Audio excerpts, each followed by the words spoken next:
காலையில் எழுந்து எப்பொழுதும் போல அலுவலகம் செல்ல தயாரிக்க கொண்டிருந்தான் சேகர். அவனுடைய மனைவி இன்று கணவருக்கு பிடித்த உணவை தயார் செய்ய வேண்டும் என்பதற்காக மிக வேகமாக சமைத்து கொண்டிருந்தாள்.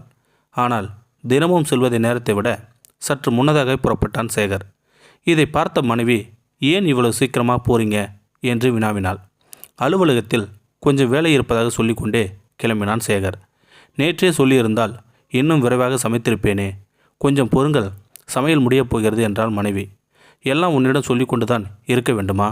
எனக்கு 1000 பிரச்சனை இருக்கிறது. ஒரு நாள் சாப்பிடாமல் போனால் ஒன்றும் செத்துவிட மாட்டேன். நீ போய் சாப்பிடு நன்றாக என்று சொல்லிவிட்டு விருட்டென்று வாகனத்தை எடுத்து சென்றான் சேகர். மனைவி எதுவும் சொல்லாமல் உள்ளே சென்று சமையலை முடித்து இறக்கி வைத்துவிட்டு தானும் சாப்பிடாமல் துணிகளை துவைக்க சென்று விட்டாள். சேகர் ஒரு தபால் அலுவலகத்தில் வேலை செய்கிறான். அவனுடைய மனைவி வீட்டில்தான் இருக்கிறாள். இருவரும் காதலித்து திருமணம் செய்து கொண்டவர்கள். வீட்டில் பெற்றோர்கள் சம்மதம் கிடைக்கவில்லை. அதனால் பெற்றோரிடம் சண்டை போட்டுவிட்டு தனக்கு சேர வேண்டிய சொத்தை பிரித்து வாங்கி கொண்டு தனியாக வந்து விட்டான் சேகர். இருவரும் திருமணமாகி 20 ஆண்டுகள் ஆகியும் குழந்தைகள் இல்லை. இது பெரிய மன உளைச்சலாகவே இருந்தது சேகருக்கு. அலுவலகம் முடிந்து வீடு திரும்பி கொண்டிருந்தான் சேகர். அலுவலகத்தில் சில வேலைகளை தவறாக செய்ததில் மேலதிகாரி சேகரை எல்லார் முன்னும் ரொம்ப திட்டிவிட்டார். அதை நினைத்தபடியே வீடு வந்து சேர்ந்தான் சேகர். மனைவி ஆவலோடு தான் சமைத்து வைத்த உணவை எடுத்து வந்து பரிமாற துவங்கினாள். இவனும் சாப்பிட உட்கார்ந்திருந்தான். சாப்பிட ஆரம்பித்த கொஞ்ச நேரத்திலேயே தட்டை எடுத்து தூக்கி சோறு மீது அடித்தான். அவள் அப்படியே உறைந்து போய் நின்றாள். உணவில் காரம் எவ்வளவு போட்டு இருக்கிறாய், உனக்கு சமைக்க தெரியாதா என்று கத்தி பேசத் தொடங்கினான் சேகர். உணவு அவ்வளோ காரம் இல்லை. ஆனாலும் அவன் அலுவலகத்தில் நடந்ததை நினைத்து கொண்டே சாப்பிடுவதுதான் அது அவ்வளோ காரமாகிவிட்டது.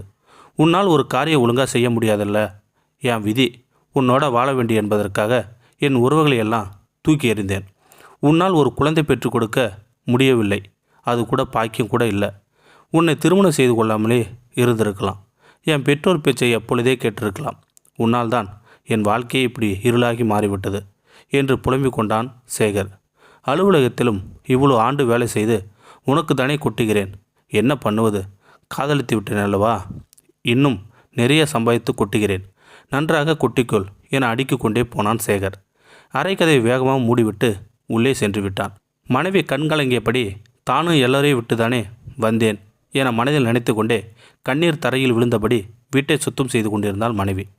மனைவி சாப்பிடாமல் அப்படியே தரையில் படுத்து உறங்கிவிட்டாள். மறுநாள் காலையில் எழுந்து மறுபடியும் அவளது பணியை ஆரம்பித்தாள்.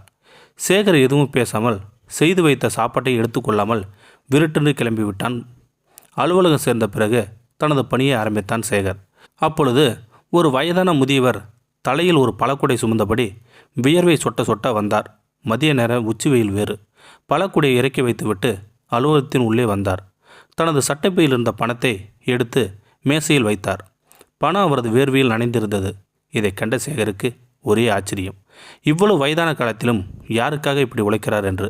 அதை மனதில் நினைத்து கொண்டே, உங்களுக்கு நான் என்ன உதவி செய்ய வேண்டும் ஐயா என்று வினாவினான் சேகர்.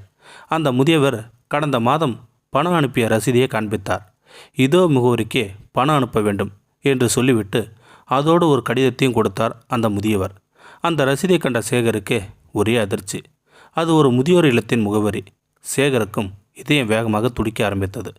இது எதற்காக, ஏன் அனுப்புகிறீர்கள் என்று கேட்க வேண்டும் என்கின்ற ஆவல் அவனை பிடித்து கொண்டது சேகருக்கு.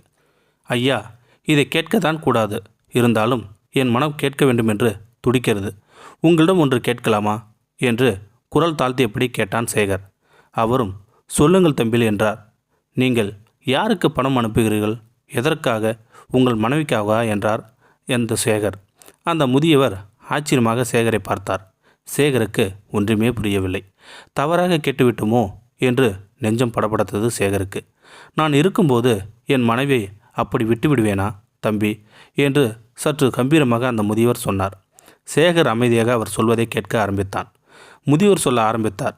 நான் இந்த முதியோர் இல்லத்திற்கு கடந்த 10 ஆண்டுகளாக பணம் அனுப்புகிறேன். இன்று வரை யாரும் இந்த கேள்வி கேட்டதில்லை.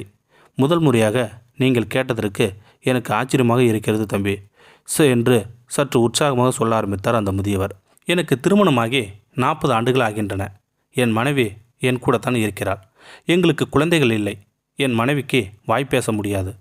எங்கள் திருமணம் ஒரு சுவாரஸ்யமான நிகழ்வு தம்பி என்று கூறியவர் கொஞ்சம் தண்ணீர் கேட்டார் சேகரிடம். மிக விரைவாக ஓடி தண்ணீர் கொண்டு வந்து கொடுத்தான் சேகர். சேகர் நாற்காலியின் துணியில் அமர்ந்தபடி, உங்களின் திருமணம் எப்படி நடந்தது? உங்கள் மனைவி எப்படி தெரியும்? அதை சொல்லுங்கள் ஐயா என்று கேட்டான் சேகர். எனக்கு ஆவலாக இருக்கிறது என்று முதியவர் தண்ணீர் குடித்து முடிப்பதற்குள் சொல்லி முடித்தான் சேகர். முதியவர் சற்று சிரித்தபடி மேலே சிந்திய நீரை துண்டினால் துடைத்தபடி மீண்டும் சொல்ல ஆரம்பித்தார் அந்த முதியவர். என் மனைவி சிறுவயதிலேயே தெரியும். எங்கள் வீட்டின் அருகில்தான் குடும்பமாய் இருந்தார்கள். அவர் வீட்டில் இவள் ஒரே பிள்ளைதான். இவளுக்கு 10 வயதே இருந்த பொழுது அவருடைய தந்தையோடு வெளியே சென்றுவிட்டு வீடு திரும்பும் வழியில் வாகனம் மோதி அவர் தந்தை இறந்து விட்டார். தன் கண் முன்னே தந்தை இறந்து போனதை கண்ட அவளுக்கு பேச்சு வராமல் போய்விட்டது. அதன் பிறகு அவளுடைய தாய் பல வீட்டு வேலைகளை செய்து அவளை வளர்த்தாள். இவளும் வளர்ந்து பெரியவளாகி விட்டாள். அவளுடைய குறையை பார்த்து யாருக்கும் அவளின் அன்பு தெரியவில்லை. அவளுக்கு எல்லோரும் தன்னிடம் பேச வேண்டும் என்கின்ற ஆசை இருக்கு. ஆனால் யாரும் பேசத்தான் மாட்டார்கள். அவளின் தந்தையின் மரணத்திற்கு பிறகு உறவுகள் எல்லாம் அவரவர் வேலையை பார்க்க சென்று விட்டனர். திருமண வயது வந்தது. ஆனால் பேச முடியாத காரணத்தால் அவளை திருமணம் செய்ய யாரும் முன் வரவில்லை. பிறகு எங்கள் பெற்றோர் பேசி இருவருக்கும் திருமணம் நடந்தது. பிறகு காலங்கள் கடந்தது. எங்களை பெற்றோர்கள் எல்லாம் இறந்து விட்டார்கள். எங்களுக்கு வயதாகிவிட்டது. ஆனால் என் மனைவி ஒரு குழந்தை மாதிரி தம்பி என்று சொன்னவர் குரலில் ஒரு தடுமாற்றம். கையில் வைத்து இருந்த துண்டை எடுத்து கண்களை லேசாக துடைத்தார் அந்த முதியவர். சேகரன் உள்ளத்தில் ஏதோ ஒன்று குத்த ஆரம்பித்தது. தன்னை நிதானித்து கொண்டு மீண்டும் சொல்ல ஆரம்பித்தார். அவளுக்கு உலகமே நான் மட்டும்தான் தம்பி. என்னை தவிர வேற யாரையும் தெரியாது. ஒரு முறை நான் உடல்நலம் பாதிக்கப்பட்டு படுத்த படுக்கையாக இருந்தேன். வேலைக்கு செல்லாமல் கையில் பணம் வேறு இல்லை. அப்பொழுது மருந்து வாங்க வேண்டும் என்பதற்காக அவள் அம்மா நினைவாக வைத்திருந்த ஒரு தங்க குண்டுமணியை எனக்காக கடையில் விற்றுவிட்டாள். பிறகு அந்த பணத்தை கொண்டு வந்து மருத்துவரிடம் சென்று என் கணவனை எப்படியாவது காப்பாற்றுங்கள் என்று வாய் பேச முடியாத நிலையிலும் செய்கையை காண்பித்து மருத்துவரிடம் கெஞ்சி புழுவாக துடித்து போய்விட்டாள் என் மனைவி என்று சொன்னவர் கண்கள் இரண்டும் சிவந்து போய்விட்டது அந்த முதியவருக்கு. பிறகு நான் குணமாகி என் வேலையை செய்ய ஆரம்பித்தேன் என்று தன்னை தினப்படுத்தி கொண்டு மீண்டும் தொடர்ந்தார். அப்பொழுதுதான் எனக்கு ஒரு சிந்தனை வந்தது தம்பி. ஒருவேளை எனக்கு முன்பு அவள் இறந்து விட்டால் பரவாயில்லை. கடைசி வரை அவளை பார்த்து கொண்டு மனநிறைவு இருக்கும். ஆனால் அவளுக்கு முன்பு எனக்கு இறப்பு வந்தால் என் மனைவியின் நிலை என்ன ஆகுமோ என்று. அதற்கு தான் இந்த பணம். ஒவ்வொரு மாதமும் ஒரு தொகையை அனுப்பிவிடுவேன்.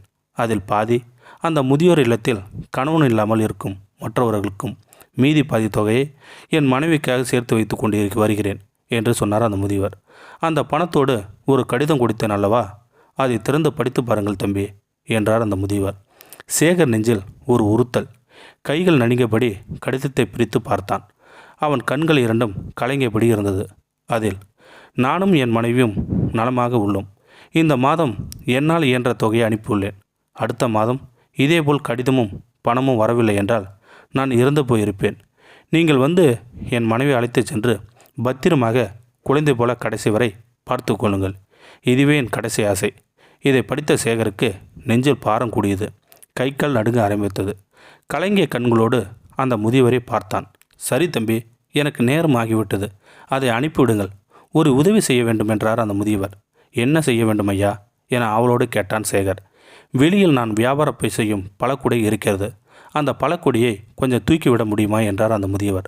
நெஞ்சில் ஒரு பெரிய பாரத்தோடு அவன் அமர்ந்திருந்த அலுவலக கூண்டை விட்டு வெளியே வந்தான் சேகர். வெளியே வந்து பார்த்த சேகருக்கு பெரிய அதிர்ச்சி இருந்தது. அந்த முதியவருக்கு இடது கை இல்லை. இவ்வளோ நேரம் அவருக்கு கை இல்லாத சேகர் கவனிக்கவே இல்லை. அவ்வளவு ஆர்வமாக அவர் சொன்னதை மட்டும்தான் பார்த்து கொண்டிருந்தான் சேகர். கண்கள் கலங்கியபடி அந்த கூடையை தூக்கி அவர் தலையின் மீது வைத்தான். அது கொஞ்சம் சுமையாகவே இருந்தது. மனைவி மீது இவ்வளோ அன்பு வைத்து இருக்கிறார்கள். உங்களுக்கு ஒரு குழந்தையும் கொஞ்சம் சொத்தும் இருந்திருந்தால் இன்னும் எவ்வளோ நன்றாக இருக்கும். நீங்கள் உங்கள் மனைவிக்காக இவ்வளோ கஷ்டப்பட தேவையில்லையே என்று குரலில் ஒரு நடுக்கத்தோடு சொன்னான் சேகர். இதை கேட்ட முதியவர் சற்று சத்தமாய் சிரித்தார். என் மனைவி நம்பி வந்தது என்னைத்தான். சொத்தையோ அல்லது பிள்ளையோ அல்ல.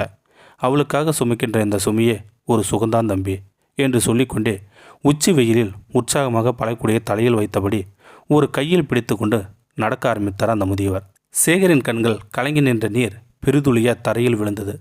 தரையில் விழுந்தது கண்ணீர் துளி மட்டும் அல்ல, அவனின் சுவாபம் கூட. வறுமையில் கணவனை நேசிக்கும் பெண்ணும் முதுமையில் மனைவி நேசிக்க ஆணுந்தான் உலகின் ஆக சிறந்த காதல் ஜோடிகள். கொண்டு செல்ல ஒன்றுமில்லை, இவ்வுலகில் கொடுத்து செல்வோம் உண்மையான அன்பை மட்டும். இந்த வீடியோ உங்களுக்கு பிடிச்சிருந்தா கமெண்ட் பாக்ஸில் கமெண்ட் பண்ணுங்கள், கூட உங்கள் ஃப்ரெண்ட்ஸுக்கு ஷேர் பண்ணுங்கள். இதுவரை நம்ம சேனலை சப்ஸ்கிரைப் பண்ணுங்க, சப்ஸ்கிரைப் பண்ணிங்க, கீழே பெல் சிம்பல் இருக்குது, அதையும் கிளிக் பண்ணிங்க. தேங்க்யூ ஃபார் வாட்சிங்.